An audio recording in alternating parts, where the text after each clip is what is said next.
My dear student of class 10, এটি আমার higher ম্যাথমেটিক্সের স্থানাঙ্ক জ্যামিতির দ্বিতীয় ক্লাস। আজকে আমরা আলোচনা করব স্থানাঙ্কের সাহায্যে বহুভুজের ক্ষেত্রফল নির্ণয়। স্থানাঙ্কের সাহায্যে বহুভুজের ক্ষেত্রফল নির্ণয়। তাহলে বহুভুজটা কি দেখো, ত্রিভুজ, চতুর্ভুজ, পঞ্চভুজ, এরপরে কি ষড়ভুজ, সপ্তভুজ, এই সবগুলোর সাধারণ নাম হলো বহুভুজ। কমন নেই, সাধারণ সবগুলোকে একত্রে বলা হয় বহুভুজ।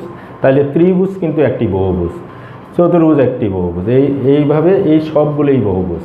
আর আমরা স্থানাঙ্কের সাহায্যে বহুভুজের ক্ষেত্রফল নির্ণয় করব। স্থানাঙ্কের সাহায্যে বহুভুজের ক্ষেত্রফল নির্ণয়ের একটি সূত্র আছে। দেখো, এটা একটা চতুর্ভুজ মানে বহুভুজ। শীর্ষবিন্দুগুলো স্থানাঙ্ক দেওয়া, এ বি সি ডি স্থানাঙ্ক দেওয়া আছে।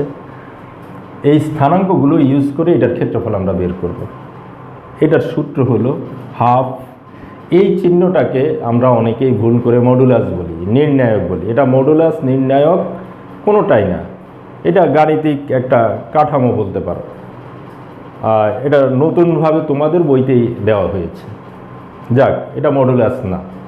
তবে মনে রাখতে হবে এই ফর্মুলাতে স্থানাঙ্কগুলো ইউজ করতে হবে ঘড়ির কাঁটার বিপরীত দিকে, অ্যান্টি ক্লকওয়াইজ। এটা ভুল করা যাবেই না, ঘড়ির কাঁটার বিপরীত দিকে। তুমি এ দিয়া শুরু করতে পারো, তুমি ইচ্ছে করলে বি দিয়া শুরু করতে পারো। এ দিয়া শুরু করলে এ বি সি ডি আবার এ, যদি বি দিয়া শুরু করো বি সি ডি এ আবার বি। এই দেখো, আমি শুরু করলাম এ দিয়া, বি সি ডি আবার এ। আর এটার হিসাবটা হলো, তোমরা হয়তো অনেকেই এর আগে করেছ, আগে এই দিক থেকে গুণ। তাহলে কি x1 y2 x2 y3 x3 y4 x4 y1। এরপর একটা মাইনাস দিবে, মাইনাস দিয়ে এবার আর এই দিকে না, এবার ডিরেকশন চেঞ্জ হয়ে যাবে। এবার হবে কোন দিকে? এইগুলো। তাহলে কি হবে? x2 y1 x3 y2 x4 y3 x1 y4। এই হলো ফর্মুলা। এই ফর্মুলা দিয়ে স্থানাঙ্কের সাহায্যে আমরা যেই কোনো বহুভুজের ক্ষেত্রফল নির্ণয় করতে পারবো। চলো আমরা একটা ম্যাথ করি। তোমাদের বইয়েরই 11.2-এর 9 নম্বর অঙ্কটি এখন আমরা করব। 11.2-এর 9 নম্বর অঙ্কটিতে একটা পঞ্চভুজ, শীর্ষবিন্দুগুলো স্থানাঙ্ক দেওয়া আছে। ক্ষেত্রফল প্রমাণ করতে বলছে 11 বর্গ একক। তো অবশ্যই আমাকে অ্যান্টি ক্লকওয়াইজ করতে হবে, ঘড়ির কাঁটার বিপরীত দিকটা নির্ধারণ করতে হবে। এই জন্য গ্রাফিক্যালি দেখাতে হবে। এখানে মনে রাখবে, গ্রাফ পেপার লাগবে না, প্লেন পেপারে আমি যেইভাবে দেখিয়েছি এইভাবে হলেই হয়ে যাবে। এতে আমরা বুঝে নেব অ্যান্টি ক্লকওয়াইজটা আসলে কোন দিকে, কোনটার পর কোনটা অ্যান্টি ক্লকওয়াইজ। হয়ে গেল। তাহলে আমরা ক্ষেত্রফল বের করি। ক্ষেত্রফল আমি বলেছি যেই কোনোটা দিয়ে স্টার্ট করতে পারো। আমি এ দিয়েই স্টার্ট করলাম। তাহলে 2 - 3 অ্যান্টি ক্লকওয়াইজ, ঘড়ির কাঁটার বিপরীত। 3 - 1 2 0 -1 1 -2 -1 2 -3। যেটা দিয়ে স্টার্ট করব সেটা দিয়েই শেষ করব। Equal half. আগে এই দিক -2 0 2 +1 +6। একটা মাইনাস দিয়ে নেব, মাইনাস দিয়ে ডিরেকশনটা চেঞ্জ হয়ে যাবে। এবার এইগুলো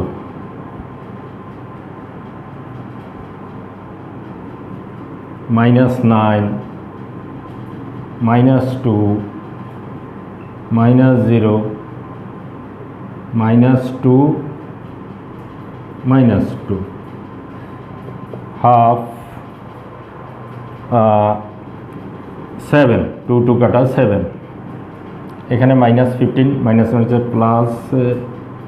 15 হাফ ইন্টু 22 ইকুয়াল টু 11 বর্গ একক। প্রুভ হয়ে গেল, সূত্রটার ব্যবহার হয়ে গেল। এখন আমরা যাব অন্য আলোচনায়। আমরা এখন সরলরেখার সমীকরণের সাথে পরিচিত হব। সরলরেখার একটা পরিচিতি আছে, আইডেন্টিফিকেশন আছে, সেটা হলো সমীকরণ। সরলরেখার নির্দিষ্ট সমীকরণ আছে। আমরা এখন সমীকরণ দেখেই কিভাবে বুঝতে পারবো এটি সরলরেখারই সমীকরণ, ওই পদ্ধতিগুলো শিখব। দেখো, এটা সরলরেখার সমীকরণ, এখানে কয়েকটি নমুনা সমীকরণ দেওয়া। এটা সরলরেখার সমীকরণ। এটা মানে কেমন? এক্স ওয়াই ধ্রুবক, এক্স স্কোয়ার হতে পারবে না, এক্স কিউব হতে পারবে না, ওয়াই স্কোয়ার হতে পারবে না, ওয়াই কিউব হতে পারবে না, এক্স ইন্টু ওয়াই হতে পারবে না, মানে এক ঘাত হবে, এক ঘাত। এক্স ওয়াই ধ্রুবক থাকবে, এটাই সরলরেখার সমীকরণ। এখন গ্রাফে দেখানোর পরে তো আমরা বুঝবই সরলরেখার সমীকরণ কিনা, আমরা দেখেই বুঝবো, তাহলে সুবিধা আছে। দেখেই যদি বুঝে ফেলো যে এটি সরলরেখার সমীকরণ, তাহলে সুবিধা আছে। আচ্ছা, এখন দেখি এটা সরলরেখার সমীকরণ কেন, এটাকে একটু আমরা গ্রাফে দেখাই, শর্টকাট করে ফেলি। মনে করো 2x - y + 1 = 0, এটাকে আমি এখন গ্রাফিক্যালি রিপ্রেজেন্ট করব, গ্রাফে দেখাবো। এখান থেকে আমরা লিখতে পারি y = 2x + 1, y = 2x। x এর বিভিন্ন মানের জন্য y এর বিভিন্ন মান নির্ণয় করি। x y, x এর মান 0, y এর মান 1, x এর মান -1, y এর মান -1, x এর মান 1, y এর মান 3। এটা অবশ্যই বুঝতে পারো, এগুলো ক্লাস 8এও করেছো তোমরা। এখন এটাকে গ্রাফে দেখাই। x0 y1, x0 y1 ধরে নিলাম এই বিন্দুটা। x - 1 y - 1, x - 1 y - 1 ধরে নিলাম এটা। x1 y3, x1 y3 1 2 3। এটাকে যখন তুমি ফর্মালি করবে অবশ্যই সরলরেখা পাবে। এখানেও হয়ে গেছে মোটামুটি সরলরেখা। এর মানে এই জাতীয় সমীকরণগুলো গ্রাফে দেখানো হলেই সরলরেখা পাওয়া যাবে। এর মানে এটা সরলরেখার সমীকরণ। এখন এটা হলো সরলরেখার সাধারণ সমীকরণ, স্ট্যান্ডার্ড ইকুয়েশন, মানে এক্স ওয়াই ধ্রুবক সবই প্রেজেন্ট। এর মানে কি এটা সরলরেখার সমীকরণ? হ্যাঁ, এটাও সরলরেখার সমীকরণ। এটা সব কিছুই মেনটেন করে, শুধুমাত্র ওয়াই অ্যাবসেন্ট। এটা সরলরেখার সমীকরণ, এটাও সরলরেখার সমীকরণ। এখানে এক্স অ্যাবসেন্ট, এখানে এক্স প্রেজেন্ট, ওয়াই অ্যাবসেন্ট, ধ্রুবক অ্যাবসেন্ট। একই রকম এখানে যা আছে সবই সরলরেখার সমীকরণ। এর মধ্যে সাধারণ সমীকরণ হলো এটা, স্ট্যান্ডার্ড, এটা হলো স্ট্যান্ডার্ড। বাকিগুলো কি তাহলে? বাকিগুলো স্পেশাল, স্পেশাল কেস, তবে সবই সরলরেখার সমীকরণ। দেখেই চিনে নিবে এইটা হলো সাধারণ সমীকরণ, তবে এরাও সরলরেখার সমীকরণ। এখানকার কোনো পার্ট থাকলেই, চলক একটা থাকলেও সরলরেখার সমীকরণ। এখন এইগুলো কেমন স্পেশাল? আমি বলেছি এগুলো স্পেশাল। একটা দিয়ে একটু দেখাই। মনে করো এইটা যদি তুমি গ্রাফিক্যালি দেখাও, এই নিয়মে আসো, এই নিয়মে। এখন এই নিয়মে আসতে হলে তো ওয়াই লাগবে, কোনো প্রবলেম নাই। ওয়াইকে আমি প্রেজেন্ট করে দেই, এটাকে লিখতে পারি x = ওয়াই একটা প্রেজেন্ট করে দেই 0 × y + 2, ওয়াই প্রেজেন্ট হয়ে গেল। এবার x এর বিভিন্ন মানের জন্য, ওয়াই এর বিভিন্ন মানের জন্য x এর বিভিন্ন মান নির্ণয় করব। দেখো x y, ওয়াই এর মান বসাও, ওয়াই এর মান 0 বসাও, x2, ওয়াই এর মান -1 বসাও, x2, ওয়াই এর মান 1 বসাও, x2। এটাকে আমি গ্রাফে এখন দেখাবো। 2 0, x হলো 2, y 0, মানে এটা। 2 - 1, 2 - 1 মানে এটা। 2 1 এর মানে এটা। তাহলে সরলরেখাটি কেমন হবে? এই হইল সরলরেখা। এখানে কিন্তু আমরা নতুন একটা জিনিস পেয়েছি, সেটা হইল সরলরেখাটি কিন্তু ওয়াই অক্ষের সমান্তরাল। তাহলে এখান থেকে আমরা কি বলতে পারি, যেই সমীকরণের মধ্যে ওয়াই অ্যাবসেন্ট সেই সরলরেখাটি ওয়াই অক্ষের সমান্তরাল। এর মানে এবার বলো এটা কি, এটা এক্স অক্ষের সমান্তরাল, এটা ওয়াই অক্ষের সমান্তরাল, এটা এক্স অক্ষের সমান্তরাল। এটা আরও স্পেশাল, কি জানো, এটা ওয়াই অক্ষের সমীকরণ। ওয়াই অক্ষ নিজেও কিন্তু সরলরেখা, তারও সমীকরণ আছে। তাহলে এটা ওয়াই অক্ষের সমীকরণ, ওয়াই অক্ষের পরিচয়। এটা এক্স অক্ষের সমীকরণ। একই নিয়মে প্রমাণ করা যায় যেটার মধ্যে ধ্রুবক নেই, এই সরলরেখাটি যেখান দিয়ে যাওয়া হোক, যাওয়ার পথে মূল বিন্দু দিয়ে যাবে, মানে এই সরলরেখাটি মূল বিন্দুগামী। তাইলে এটা হইল সাধারণ সমীকরণ। আর সবই স্পেশাল, ওয়াই অক্ষের সমান্তরাল, এক্স অক্ষের সমান্তরাল, ওয়াই অক্ষ নিজেই, এক্স অক্ষ নিজেই, এটা দিয়ে এক্স অক্ষ বোঝানো হবে, আর এই সরলরেখাটি মূল বিন্দুগামী। আমরা যদি সরলরেখার সমীকরণগুলোকে দেখেই চিনে ফেলি, অনেক সুবিধা পাবে। আমরা চলে যাই পরবর্তী আলোচনায়। আমরা এখন শিখব সরলরেখার ঢাল কি, ঢাল কিভাবে নির্ণয় করে। এটি একটি সরলরেখা, এই যে এটি, একটু চিন্তা করো, সরলরেখাটি বরাবর যদি তুমি হাঁটতে থাকো, অ্যাডভান্স হতে থাকো, এই বরাবর তুমি একসাথে দুই দিকে অতিক্রম করবে। ভূমি বরাবর, মানে এই দিকে এবং এই দিকে, এটাকে কি বলা হয়, আনুভূমিক, আর এটাকে বলা হয় উলম্ব। মানে এই দিকে এবং এই দিকে, দুই দিকে অতিক্রম করবে, অর্থাৎ হাঁটার দিকে এবং উঠার দিকে, কারণ তুমি যাচ্ছ এই দিকে, সুতরাং এই দিকে কিছু দূর আগাচ্ছ, ওই দিকে কিছু দূর আগাচ্ছ, মনে হয় বুঝতে পারছো। তাহলে তুমি যদি এই দিকে অ্যাডভান্স হও, এই দিকে আগাচ্ছ, এই দিকে আগাচ্ছ, এটাকে বলা হয় হাঁটা, এই দিকে বলা হয় উঠা। এই উঠা এবং হাঁটার অনুপাতটা হইল ওই সরলরেখাটির ঢাল। উঠা এবং হাঁটার অনুপাতটা হইল সরলরেখাটির ঢাল। তাইলে ঢাল কি, ঢাল হইল উঠা অনুপাত হাঁটা। আর আমরা জানি এইটা ডিভাইড বাই এটা, এটা কিন্তু লম্ব, এটা ভূমি, ট্যান। আর এই কোণটা যদি থিটা হয়ে থাকে, তাহলে এটা হইল ট্যান থিটা। তো এইখান থেকে আমরা ঢালের আরেকটা সংজ্ঞা পেয়ে গেলাম, সেটা হলো, তোমরা জানো এই কোণ আর এই কোণ সমান, অনুরূপ কোণ। এখান থেকে আমরা ঢালের আরেকটা সংজ্ঞা পেয়ে গেলাম, সেটা হইল কি, একটি সরলরেখা এক্স অক্ষের ধনাত্মক দিকের সাথে যে কোণ উৎপন্ন করে। এটা কিন্তু, এই কোণটা কিন্তু ধনাত্মক দিকের সাথে, আর এই পাশেরটা কিন্তু ঋণাত্মক দিকের সাথে, এটা মনে রাখতে হবে, এটা ধনাত্মক দিকের সাথে এই পাশেরটা। তাহলে একটি সরলরেখা এক্স অক্ষের ধনাত্মক দিকের সাথে যে কোণ উৎপন্ন করে, তার ট্যানজেন্টকে বলা হয় ওই সরলরেখার ঢাল। তাহলে এখান থেকে ঢালের সংজ্ঞা পাওয়া গেল, এবং ঢাল কিভাবে নির্ণয় করে সেটা হয়ে গেল। এটা ঢাল নির্ণয়ের সূত্র এবং সংজ্ঞা দুটোই। আচ্ছা, এখন এটা যেহেতু সূত্র, এটা ঢালের একটা সূত্র, এই সূত্র দিয়ে ম্যাথ কিভাবে করা যায়। যেমন মনে করো প্রশ্নে দেওয়া আছে, একটি সরলরেখা এক্স অক্ষের সাথে 30 ডিগ্রি কোণ উৎপন্ন করে, সরলরেখাটির ঢাল কত? সরলরেখাটির ঢাল আমরা জানি tan থিটা, মানে tan 30 ডিগ্রি, এর মানে √3 হয়ে গেল। এটা হলো সরলরেখার ঢাল নির্ণয়ের একটা সূত্র এবং সংজ্ঞা।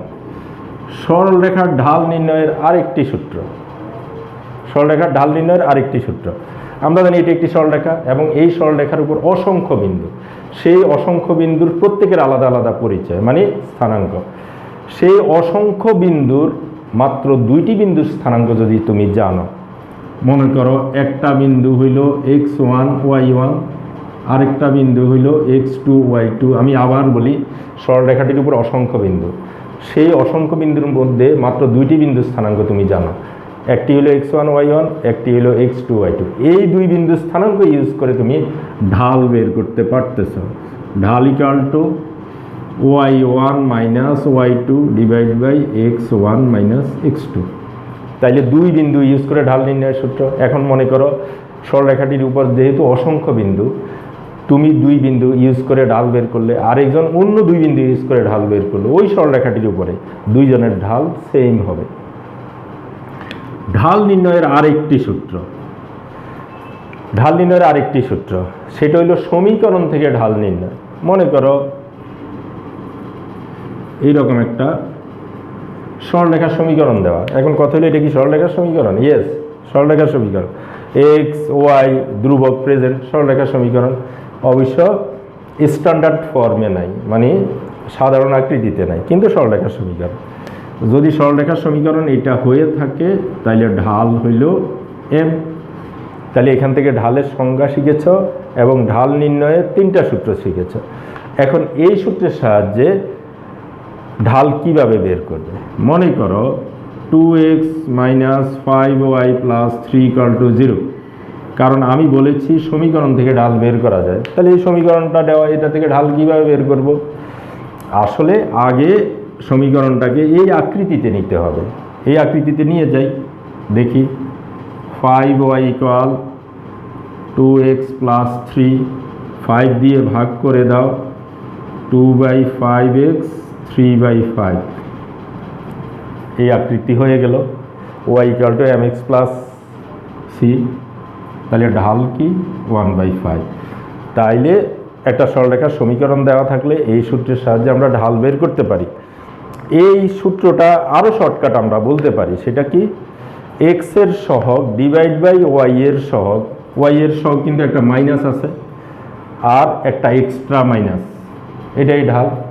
কি করবে? উপরে এক্স এর সহগ লিখবে, নিচে ওয়াই এর সহগ লিখবে, আর অতিরিক্ত একটা মাইনাস দিবে, হয়ে যাবে ঢাল।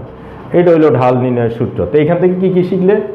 ঢালের সংজ্ঞা শিখলে, ঢালের নির্ণয়ের 3টি সূত্র শিখলে। মনে করো তোমাকে ঢাল নির্ণয় করতে বললো, তখন তুমি চিন্তা করবে ঢাল নির্ণয় করার জন্য আমার কি কি লাগবে। এক্স অক্ষের সাথে যেই কোণ উৎপন্ন করে কোনটি লাগবে, না হয় 2টি বিন্দু স্থানাঙ্ক লাগবে, না হয় সমীকরণ লাগবে। এখান থেকে ঢালের কয়েকটি আমি বৈশিষ্ট্য বলে দিচ্ছি। এটা তোমাদের খুব ইম্পর্টেন্ট, এমসিকিউর জন্য লাগবে, অঙ্ক করার জন্য লাগবে। মনে করো 2টি সরলরেখার ঢাল যদি সমান হয়, তাইলে মনে করবে সরলরেখা 2টি সমান্তরাল। 2টি সরলরেখার ঢাল সমান, সরলরেখা 2টি সমান্তরাল। 2টি সরলরেখার ঢালের গুণফল -1। 2টি সরলরেখার ঢালের, আমি লিখে দেখাচ্ছি তোমাদের। একটা সরলরেখার ঢাল m1, আরেকটা সরলরেখার ঢাল m2 যদি সমান হয়, সরলরেখার 2টি পরস্পর সমান্তরাল। একটা সরলরেখার ঢাল m1, আরেকটা সরলরেখার ঢাল m2 যদি গুণফল -1 হয়, তাহলে সরলরেখা দ্বয় পরস্পর লম্ব। এবার আমরা আরেকটা সূত্র বলি এখান থেকে, ঢালের আরেকটা সূত্র, সেটা হলো আমরা দেখেছি এখানে এক্স অক্ষের সাথে যে কোণ উৎপন্ন করে তার ট্যানজেন্টকে ঢাল বলে। ঢাল যদি ধনাত্মক হয়, মনে করবে এই কোণটি সূক্ষ্মকোণ হবে। এবার বিপরীত দিক থেকে বলি, এই কোণটি যদি সূক্ষ্মকোণ হয়, ঢাল হবে ধনাত্মক। এই কোণটি যদি স্থূলকোণ হয়, ঢাল হবে ঋণাত্মক। আশা করি ঢাল বুঝতে পারছো। এবার আমরা চলে যাচ্ছি পরবর্তী আলোচনায়। আমরা এখন সরলরেখার সমীকরণ নির্ণয়ের কয়েকটি সূত্র শিখব। সমীকরণ, যেমন একটা সরলরেখার উপর অসংখ্য বিন্দু আছে, এর মধ্যে 2টা বিন্দু স্থানাঙ্ক আমি জানি, একটা হইল x1 y1, আরেকটা হইল x2 y2। অসংখ্য বিন্দুর মধ্যে 2টি বিন্দু স্থানাঙ্ক জানো, তোমাকে বলা হইল সরলরেখাটির সমীকরণ নির্ণয় করো। সম্ভব, 2 বিন্দু স্থানাঙ্ক দিয়েই সম্ভব। সমীকরণটি কি হবে? সমীকরণটি হবে, ফর্মুলা হলো x - x1 divide by x1 - x2, y - y1 divide by y1 - y2। এই সূত্র দিয়ে সমীকরণ নির্ণয় করে ফেলি। আমি একটা এক্সাম্পল দিচ্ছি। মনে করো 2 1 3 - 2, একটি সরলরেখার উপর এই 2টি বিন্দু যদি বলা হয় সরলরেখাটির সমীকরণ নির্ণয় করো। x - x1, x1 - x2, x1 - x2, y - y1, y1 - y2, minus করতে গিয়ে এটা প্লাস হয়ে গিয়েছে, x - 2 - 1, y - 1 3, thrice x - 6, minus Y plus one, তাইলে thrice X plus Y minus 7 = 0। সরলরেখাটি সমীকরণ নির্ণয় হয়ে গেল। এর মানে একটা সরলরেখার উপরস্থ যদি দুইটি বিন্দু স্থানাঙ্ক দেওয়া থাকে, এই দুই বিন্দু ইউজ করে আমরা সরলরেখার সমীকরণ নির্ণয় করতে পারবো। আরেকটা নিয়ম শিখো, এক বিন্দু স্থানাঙ্ক দেওয়া আছে, একটা সরলরেখার উপরের একটি বিন্দু স্থানাঙ্ক দেওয়া আছে, যদি বলে সমীকরণটি নির্ণয় করো, সম্ভব না। সাথে যদি কি দেওয়া থাকে, ঢাল দেওয়া থাকে, ঢাল 2, এবার সমীকরণ নির্ণয় সম্ভব। সূত্রটা কি? এক বিন্দু স্থানাঙ্ক এবং ঢাল ইউজ করে।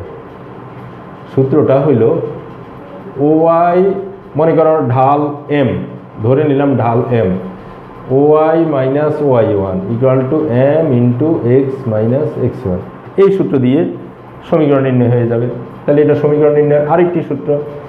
মনে করো একটা সরলরেখার উপরের একটি বিন্দু দেওয়া আছে 2, 1 আর ঢাল দেওয়া আছে 2, যদি বলা হয় সরলরেখাটির সমীকরণ নির্ণয় করো, সম্ভব। ওয়াই মাইনাস ওয়াই ওয়ান, এটা এক্স ওয়ান, এটা Y one, equal M, M মানে ঢাল, এক্স মাইনাস এক্স ওয়ান। এই হলো সরলরেখার সমীকরণ। এটাকে এবার ক্যালকুলেশন করে তুমি স্ট্যান্ডার্ড ফর্মে নিয়ে যেতে পারো। 2x minus 4 equal Y minus one, তাহলে 2x minus Y plus 3 equal to 0। তোমরা দুইটা সূত্র শিখেছো এখানে সরলরেখার সমীকরণ নির্ণয়ে। একটা হলো দুই বিন্দু দেওয়া থাকলে সরলরেখার সমীকরণ নির্ণয় করা যায়, আরেকটা হলো এক বিন্দু এবং ঢাল নির্ণয় করলে সরলরেখাটা সমীকরণ নির্ণয় করা যায়। আরেকটি সূত্র যেটি এখন যে সূত্রটি লিখব, এটি অ্যাভয়েড করে কিন্তু ম্যাথ করা যাবে, কিন্তু এটা খুবই উপকারী এবং খুব হেল্পফুল। দেখো, একটা সরলরেখা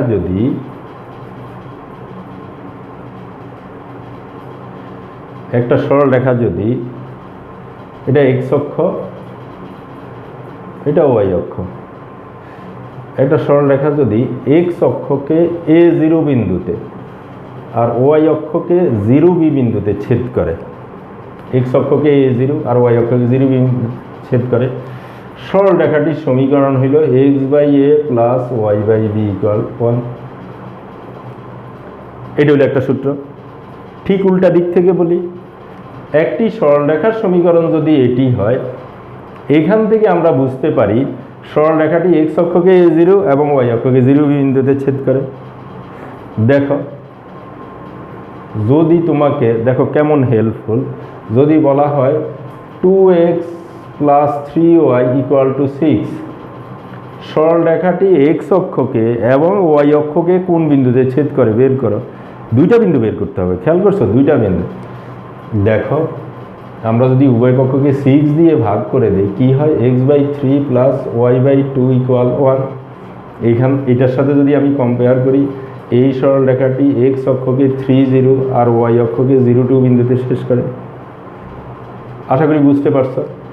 আচ্ছা, এখানে ইম্পর্টেন্ট একটা ব্যাপার, সেটা হলো, মনে করো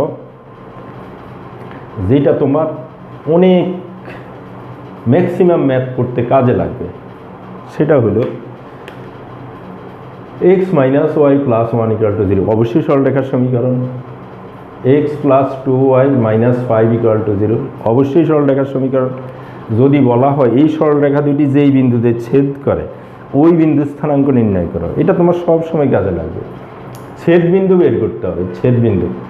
জাস্ট সরলরেখা দুটি, সমীকরণ দুটি সমাধান করে ফেলবে। সমাধানের নিয়ম তোমরা জানো, অনেক নিয়ম হবে। আমি এটার থেকে এটা বিয়োগ করি, এক্স এক্স কাটা যাবে, থাকবে কি minus 3y plus 6 equal 0, minus 3y plus 6 equal 0, minus 3y equal minus 6, তাহলে ওয়াই ইকুয়াল টু, ওয়াই এর মান বের হয়ে গেল। ওয়াই এর মান এখানে বসাও, x minus 2 plus 1 equal to 0, তাহলে এক্স ইকুয়াল টু কী হবে? 1, এক্স ইকুয়াল টু হবে 1। এর মানে এই সরলরেখা দুটির ছেদবিন্দু স্থানাঙ্ক হইল 1, 2, 1,2। এটা হলো ছেদবিন্দু স্থানাঙ্ক। আমার মনে হয় এই পর্যন্ত যেই নিয়মগুলো শিখেছে এগুলো যদি বুঝে এবার ম্যাথ প্র্যাকটিস করো, প্রবলেম আর থাকবে না। তা আমরা এখন একটি ম্যাথ সলভ করব। আমরা এখন সলভ করব দিনাজপুর বোর্ড 2017 এর 5 নম্বর অঙ্কটি। 4টি বিন্দু স্থানাঙ্ক দেওয়া আছে, এ বিন্দু স্থানাঙ্ক, বি বিন্দু স্থানাঙ্ক, সি বিন্দু, ডি বিন্দু। ক নাম্বার, এ বি রেখার ঢাল, এ এর স্থানাঙ্ক, বি এর স্থানাঙ্ক দেওয়া আছে। আমরা জানি একটা সরলরেখার উপর 2টি বিন্দু স্থানাঙ্ক যদি দেওয়া থাকে ঢাল বের করা যায়। ক নাম্বার, আমরা শুরু করি। এ বিন্দু স্থানাঙ্ক হলো 0 1, বি বিন্দু স্থানাঙ্ক হলো -1 -2। তাইলে এ বি এর ঢাল ফর্মুলাটা কি? y1 - y2, y1 - y2, মাইনাসে মাইনাসে প্লাস হয়ে গেল y2, divide by x1 - x2, মাইনাসে মাইনাসে প্লাস, ইকুয়াল 3। এটাই ঢাল, আনসার হয়ে গেল। আমরা চলে যাচ্ছি খ নাম্বার। ক নাম্বার হয়ে গেল। খ নাম্বার দেখি, এবিসিডি চতুর্ভুজের ক্ষেত্রফল। যেহেতু ক্ষেত্রফল আগে চিত্রে দেখাইতে হবে, কি করার জন্য? ঘড়ির কাঁটার বিপরীত দিক শনাক্ত করার জন্য, অ্যান্টি ক্লকওয়াইজ করার জন্য। তাইলে আমরা করে ফেলি, আগে চিত্রটা এঁকে।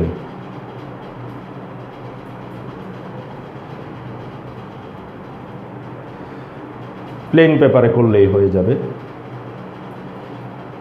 এক্স অক্ষ, ওয়াই অক্ষ, 0 1, এক্স হলো 0, ওয়াই হলো 1। ধরে নিলাম এটা এ বিন্দু।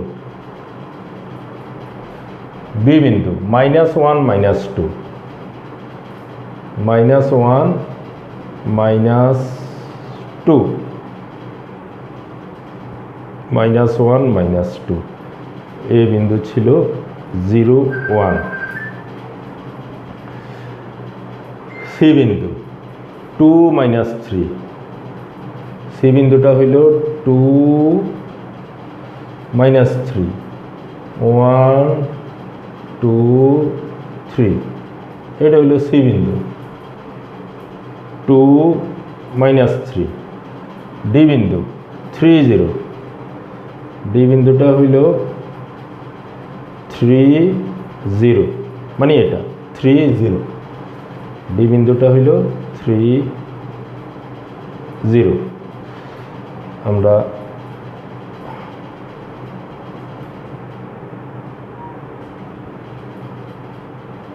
একটা চতুর্ভুজ পেলাম। এ হইল 0 1,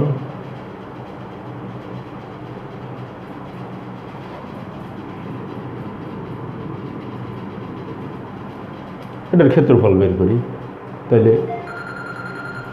ক্ষেত্রফল হাফ, আমরা যে কোনোটা দিয়ে স্টার্ট করতে পারি, এ দিয়া, বি দিয়া, সি দিয়া। এ দিয়ে স্টার্ট করি, 0 1, অ্যান্টি ক্লকওয়াইজ,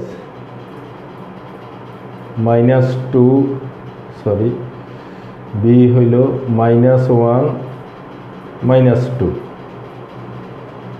সি হইল 2 - 3, ডি 3 0, এ 0 1। যেটা দিয়া শুরু সেটা দিয়া শেষ। হাফ, প্রথমেই দিক -0 +3 +0 +3 মাইনাস, এবার এই দিক -1 -4 -9 +0, হাফ 6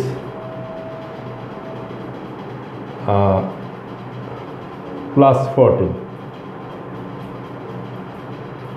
হাফ ইন্টু 20 10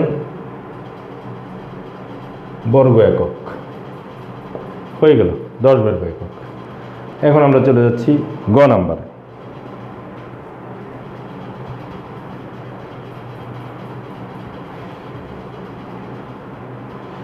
গ নাম্বার,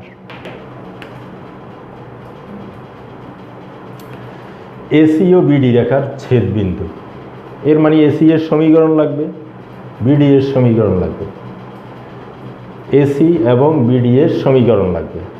এটা আমরা চিত্র থেকেও করতে পারি, চিত্রবাদ দিয়েও করতে পারি, কারণ এই বিন্দু এবং সি বিন্দু স্থানাঙ্ক আমরা জানি। আচ্ছা, এসি এর এ বিন্দু স্থানাঙ্ক হইল 0 1,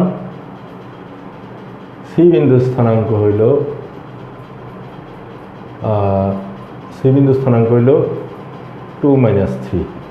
তাহলে এসি রেখার সমীকরণ, এসি রেখার সমীকরণ কি হবে? এসি রেখার সমীকরণ x minus x1, x1 minus x2, x1 minus x2, y minus y1, y1 minus y2। তাহলে x by minus 2, y minus 1/4, 4x equal minus 2y plus 2, 4x plus 2y minus 2 equal 0। আমরা যদি 2 দিয়ে ভাগ করে দিই তাহলে 2x plus y minus 1 equal to 0। এটা AC রেখার সমীকরণ। আমার বিডি রেখার সমীকরণও লাগবে, কারণ দুইটা ছেদ বিন্দু বের করব। তাইলে বি বিন্দু স্থানাঙ্ক কি? -1 -2, ডি বিন্দু স্থানাঙ্ক 3 0। তাহলে বিডি রেখার সমীকরণ, বিডি রেখার সমীকরণ x মাইনাস x1, x1 হইল এটা, divide by x1 minus x2, y minus y1, y1 minus y2, x plus 1/-4, y plus 2/-2। আমি একটা কাজ করি, -2 দিয়ে গুণ করে দিই উভয় পক্ষকে, তাইলে পাবো 2y প্লাস 2। তাহলে x plus 1 equal two 2y plus 4, x minus 2y minus 3 equal 0, 1 minus 3। এটাকে ধরি ইকুয়েশন 1, এটাকে ধরি ইকুয়েশন 2।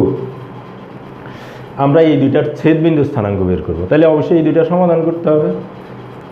যেই কোনো নিয়মে তুমি সমাধান করতে পারো। আমি এক কাজ করি, 1 থেকে পাই, কি পাই? y equal 1 minus 2x, 1 minus 2x। এটাকে 3 নাম্বার ধরে যাই। এইটা এখন বসিয়ে দেব 2তে, তাহলে 2তে বসাই। 2 কি? x minus 2 into y, y মানে 1 minus 2x minus 3 equal 0, x minus 2 plus 4x minus 2 plus 4x minus 3 equal 0, 5x equal 5। তাহলে x এর মান কত? 1।